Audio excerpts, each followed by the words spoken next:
আমি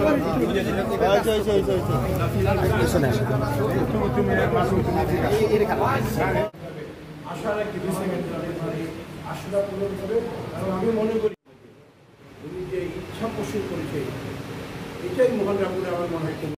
আমরা বলে যাবো না যে আপনাকে এটা করে দিতে পারি, কিন্তু আমার অন্তরে চিন্তাগুলো এইটাই। আমরা সবাই আনন্দিত এবং মুক্ত মোহন রামপুরের দোয়া করি আল্লাহ তাআলা যাতে ওনার এই মাধ্যমে এই এক ফুলের টাইলস আমরা তো যে মধু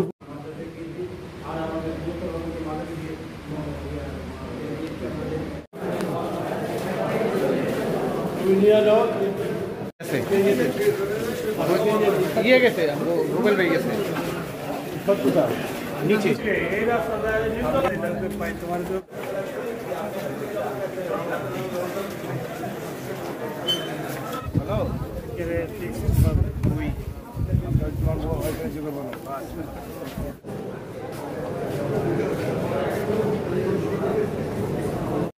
ইতিমধ্যে আপনারা দেখেছেন বিভিন্ন জায়গায় আমরা দেখছি আজকে আওয়ামী লীগের নেতারা বিভিন্নভাবে তারা ফান্ডিং করছেন, টাকা পয়সা দিয়ে অরাজকতা সৃষ্টি করা হচ্ছে, কিন্তু এটা করে কোনো লাভ হবে না। তারা অনেক চেষ্টা করেছে কিন্তু কাজ হবে না। আমি আপনাদের এর আগেও বলেছি যে পলায়ন সাবেক প্রধানমন্ত্রী ফেসিবাদ শেখ হাসিনা পালিয়েছে, পৃথিবীর কোনো ইতিহাসে নাই। তারা আবার ব্যাক করেছে, তারা আবার আসবে। তাদের এই স্বপ্নই থাকবে, কখনো আসবে না। তাই আজকে দেখেছেন, হ্যাঁ। আর জামাত যে কথাটা বলেছে শর্ত সাপেক্ষে, এরা তো প্রথম থেকেই তত্ত্বাবধায়ক কি বলে ডক্টর ইউনূস সরকার আসার পর থেকেই তারা বিভিন্ন অজুহাতে দেখাচ্ছে যে নির্বাচনে যাব না, পিআর পদ্ধতি। এখন পিআর পদ্ধতি বাদ দিয়ে এখন শর্ত সাপেক্ষে। কি শর্ত তাদের?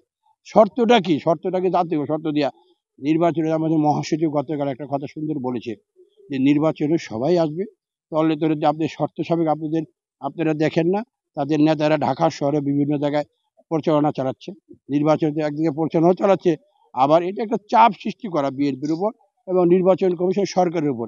এছাড়া আর কিছুই না। বিএনপি সবসময় মাঠে আছে, থাকবে। এদেশের মাটি ও মানুষের দল। ইনশাআল্লাহ যে বিএনপিকে মানুষ যদি ভোট দেয়, বিএনপি যদি রাষ্ট্রীয় ক্ষমতায় আসে, বাংলাদেশের সমস্ত উন্নয়ন কাজকর্ম থেকে শুরু করে বিশেষ করে বিগত ফ্যাসিবাদরা ছিল তারা শিক্ষা ব্যবস্থাকে বিনষ্ট করে দিয়েছে। তাদের একটি মন্ত্রী ছিল দীপুমণি, শিক্ষা অঙ্গ শেষ করে। আমরা যদি আগামীতে রাষ্ট্রীয় ক্ষমতায় বিএনপি আসতে পারে, অবশ্যই বাংলাদেশের শিক্ষা এবং আমাদের স্বাস্থ্য এই দুইটার উপর জোর দেওয়া, এই দুইটার উপরেই আমরা ইনশাল্লাহ কাজ করব। এবং আমাদের সরকারের যদি হয়, আমাদের বিএনপি সরকারের পরিকল্পনা এটাই থাকবে।